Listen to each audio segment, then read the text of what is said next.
Elles fêtent bien plus qu'un derby et un quart de Coupe de France. Elles savourent surtout leur revanche face à Besançon, 2 semaines après une défaite, leur seule en 2020, qui n'était pas du tout digérée. Une belle revanche, voilà, j'étais pas forcément satisfaite il y a 15 jours de ce qu'on avait mis. Je trouvais qu'on n'avait pas été à 100% à fond dans le match. Donc voilà, ça me tenait à cœur de montrer autre chose et d'être beaucoup plus combative. Je crois qu'on l'a été ce soir et ça nous a réussi. Pourtant, en première mi-temps, c'est bien Besançon qui a imprimé son rythme et longtemps fait la course en tête. Bien emmené par ses buteuses surpuissantes, Kouyaté et Gonzalez. Les Dijonnais sont à la peine en attaque, mais Podar se réveille. Et surtout, le borgne dans les cages fait des miracles, si bien que les deux équipes sont dos à dos à la pause, 12 partout. La défense elle est très très dure, c'est des défis de duel, il y a énormément de duels, donc il ne fallait pas qu'on perde nos duels, il fallait qu'on soit forts tout ensemble.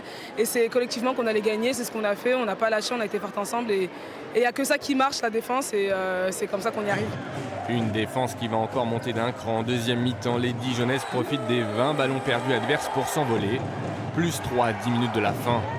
Mais Besançon revient et repasse même devant.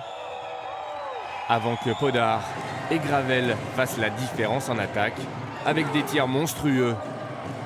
Puis le Borgne scelle la victoire par de nouveaux arrêts, 29 à 25. On n'a pas mis suffisamment d'ingrédients ce soir pour être devant à la fin du match. Défensivement, il en manque un peu. En attaque aussi, on a beaucoup de pertes de balles, de tirs ratés à 6 mètres. Donc c'est sûr que ça fait la différence à la fin sur le plan comptable. En course surtout pour les playoffs, Dijon s'offre un bonus en Coupe de France. Pour Besançon, il ne reste déjà plus que le championnat.